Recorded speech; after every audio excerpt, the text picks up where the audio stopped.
Ito yung sinasabi ko. Ito yung sinasabi natin na pahayag na yung kumakalat na text message patungkol sa pagnanakaw sa Pilipinas. So, pakinggan natin. The spotlight is back on former Undersecretary Adrian Bersamin. Ito'y matapos ungkatin ni ACT Teachers Party List Representative Antonio Tino ang umano'y text exchanges ni Bersamin at Pangulong Bongbong Marcos. Dito napatunayan umano na bagman si Bersamin ng Pangulo. Narito ang agenda report ni Joan Manalo. Di lang yan si Bersamin si ano pa, yung taga-DOJ, yung associate, ano ba yun? Basta yun, yung taga-DOJ, no, karaan lang na kakabalik lang. Alam niyo, ikukwento ko na sa inyo. Si Leandro Leviste, nasa kanya itong ano na to. Nasa kanya itong listahan na ito. O, itong ebidensya na to nasa kanya. Ipinakita niya ito sa isang bilyonaryo sa Pilipinas. At itong bilyonaryo na to, sinabi sa kanya na shit, kapag lumabas ito, siguradong mawiwindang. Oo, siguradong mawiwindang itong mga nasa Malacanang. At kapag nawindang itong mga nasa Malacanang, putyang ina talagang mayayanig sila nitong ano na ito. Kaya kung ako sa'yo, pumunta ka sa ibang bansa, tapos doon mo ilabas yan. Or, mga ibang bansa ka muna, mamili ka. Umalis ka ng Pilipinas, ilabas mo yan, or mga ibang bansa ka muna, tapos manahimik ka kasi sobrang delikado nitong impormasyon na to. Yan yun. Yan yung purpose kung bakit supposedly aalis si Leviste. Oo, natanggap namin yan, yung balita na yan. Diyos ko po, eto na nga, kita mo. Paglabas dito, nataranta na sila. Biglang lumabas yung sa ICC. Biglang lumabas yung kung ano-ano na namang gagamitin nilang panakip butas. Biglang pinakanta nila si Sharon. Ina talaga, sabi ko nga, ibang klase talaga tong mga hudas na ito. Pakinggan nyo kung ano yung mga ano na yan, yung mga text messages na yan. Nabasa raw mismo ni ACT Teachers Party List Representative Antonio Tino ang umano'y palitan ng mensahe ni na PBBM at former Presidential Legislative Liaison Office Chief Adrian Bersamin mula December 2024 hanggang July 2025. Bagaman si Adrian Bersamin, officially ang title niya ay PLLO. Diba? Siya yung legislative liaison ng Malacanang dito sa House. Officially, that is his title. Ang lumalabas talaga ay siya yung personal runner, ibig sabihin utusan, bagman, ibig sabihin tagatanggap nung kickback, tapos disbursing. Dito na magkakaproblema yan. Tinan niyo sinong naglalabas nito. Congressman. Congressman yung naglalabas. Sino ang may-ari ng Kongreso? Huwag na tayo maglokohan. Yan si Boji D. Hindi talaga yan ang speaker. Hindi talaga yan ang speaker. Ang speaker talaga, ang may hawak pa rin dyan sa Kongreso, si Romualdez pa din. So bakit nilalabas ito nitong congressman na ito na alam natin na alyado ni Romualdez? Naglalaglagan na ba si Bongbong at saka si Romualdez? So eto naka-attention etong iskandalo na ito or itong ebidensya na to kay Presidente Bongbong. Wala si sa text message exchange na yan, wala si Romualdez. So anong ibig sabihin nito? Naglalaglagan na ba yung dalawa? Naku, maganda ito. Oo, abangan ninyo. Putang ina, ito na yata yung inaantay natin na laglagan na magpinsan na kawatan. Officer, siya yung nagre-release ng pondo sa authorization ng Pangulo, sa pahintulot ng Pangulo. Ayon kay Tino, patunay ang text exchanges na alam ng Pangulo ang nangyayaring kickback scheme sa flood control projects. Ni-report niya yung pagkakompleto ng 7.112 billion in deliveries. No? Tapos, may acknowledgement ng Pangulo. Okay. Tapos, may mga serye ng mga report, no, kung paano gagastusin, hinihingi ang approval, no, ng Pangulo, no. katulad ng sinabi, ang maraming mga exchanges dito ay nagpapatungkol sa election campaign expenses. Nangyayari ito, at least yung maagang bahagi ng komunikasyon, ay nangyayari sa panahon ng campaign. Isa raw sana ito sa mga ebidensyang ilalabas nila kung hindi nabasura ang impeachment complaints laban sa Pangulo. Sabi po sa mensahe, complete na po ang 7.122 delivery sa akin. Tapusin ko po ang computation today.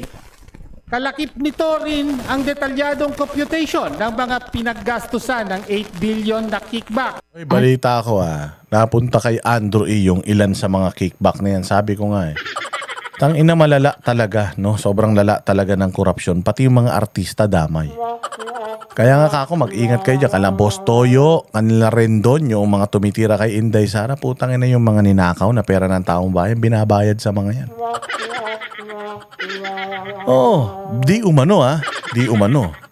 Yun pa rin sa text messages na nabasa ni Tinio, pinaabot umano ni Bersamin noong July 10, 2025 na may 2 billion peso delivery siya para kay PBBM sa Nara residence sa Forbes Park. Sagot ng Pangulo, sasabihan ko si June Baris. This is July 10. The President appears to be receiving kickbacks days before he went to Congress. Humarap siya rito at nagsabing, mahiya naman kayo. Sino po ang dapat na mahiya? Isa si Tinio sa mga endorser ng pangalawang reklamo laban kay PBBM. Sa partikular, nasa complaint ng alegasyon na ayon kay Yusek Bernardo, nasa 100 billion na insertion na inutos ng Pangulo, 52 billion ang kanyang direktang hinawakan at mula rito ay nagbigay siya para sa Pangulo ng 8 billion na commitment. Nasa complaint po yan.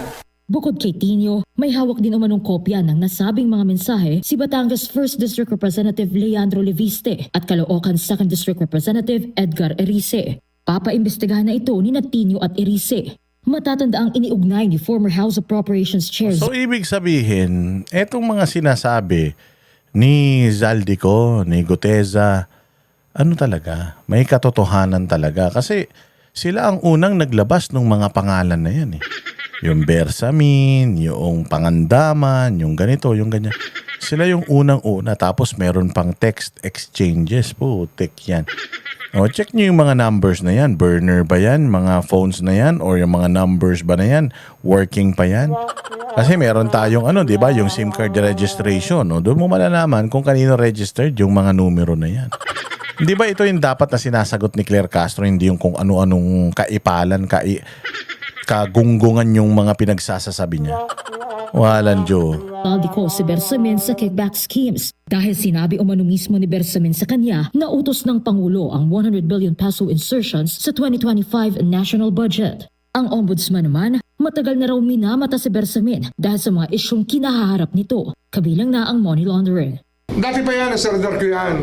Kasi Matagal na pala. Bakit nauna pang naipakulong si Senator Bong Revilla? Matagal na pala bakit hindi pa nakukulong yan? Bakit hindi pa yan nakakasuhan? Si Boying pero tumabata-ba na si Boying, no? Mabuti naman. Mukhang mukhang nagkasundo na kayo ni Lucifer na hindi mo na kayo magsama. noong una na marami na nababalita na activities yan. At alam mo naman dito sa atin, maraming marites sa Pilipinas. Nakakarating yung mga balita sa atin. Pero may naranasan kami sa DOJ na tila siya ang nakialam sa appointment process. Pero dati na rin sinabi ni Senate Blue Ribbon Committee Chair Ping Lacson na ginamit lang umano ni Bersamin ang pangalan ni PBBM kaugnayan 2025 budget insertions. Ayon kay dating DPWH Undersecretary Roberto Bernardo.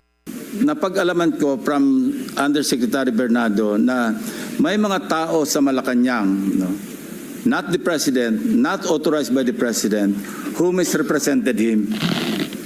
I will name some of them. Sus! Tsaka na yan na nga, may text messages na. Yan yung priority mo, Ping Lacson. Puta, puro ka na naman Puro ka na naman privilege speech. Yung 69 na congressman na sinasabi mong sangkot sa pagiging contractor, wala kang pinangalanan kahit isa. Si Ping Lacson, pakasinungaling mo. Undersecretary Adrian Bersamin. Ang tugon naman ng Malacanang sa umano'y palitan ng mensahe ni na PBBM at Bersamin, ang anumang pinapahid na isyu ng korupsyon sa Pangulo ay atin pong pinasisinungalingan. Ang anumang paninira Alam mo, nakakahiya dito, Claire Castro. Napakaraming corruption, napakaraming instances na talagang yung ebidensya, tinuturo yung amo mo. Kay Inday Sara, puros yung pa rin. Confidential fund, DepEd, OVP, yung pa rin, yung kaso. Wala nang iba. Puta, wala kayong makita na dinagdagan nyo pa nga yung death threat niya, di umano, sa presidente. Yung yung nakakulong na nagpapanggap na malapit sa mga Duterte. Tangin na sabi ko, napakabulok ng mga ibinabato nyo kay Inday Sara. Ito, malinaw pa sa sikat ng araw. Itong mga bagong lumalabas na mga ganitong ebidensya. Paano nyo ngayon to pasisinungalingan, Diyos ko po, na yung ipinapahid kay Pangulo na gago, hindi yan. Subukan mo sa korte, yan yung sabihin mo. Kailangan mong mapatunayan na si Pangulong Bongbong walang ginawang kabulastugan, hindi yung puro statement lang. May pinapakita silang ebidensya, i-counter nyo yung ebidensya na yan. Sabihin mo lang naman, yung may number naman pala sila, di tawagan nila yung mga numero na yan para malaman nila kung kanino yan. Baka mamaya sumagot dyan si Inday Sara, di ba? ng walang anumang basihan ay hindi dapat nagamit or magamit na armas para pahinain ang tiwala ng taong bayan sa ating gobyerno. Ayon din kay Palace Press Officer Claire Castro, wala pa silang nakikitang kopya ng umano'y text messages. Pero ipauubayan na raw nila sa Ombudsman, Department of Justice at Independent Commission for Pauubayan nila sa Ombudsman, DOJ at ICI. Puta, ibig sabihin, wala mangyayari. Bakit? Puta, appointee mo si Remulla, Ombudsman. Tapos appointee ni Remulla yung nasa DOJ, di umano. Pare-parehas mga taga Cavite, anak ng tinapay na yan. Kaya malakas ang loob ni Claire Castro na sabihin na ipapaubayan na sa mga ahensya na to. Kampi nila yan. Kanila yan, nilagay yung mga tao na yan dyan sa mga posisyon na yan for this very reason. Ito. Kaya ginawang ombudsman si Boying Remulla para dito eh. Walang Diyo, lokohin nyo, lelang nyo.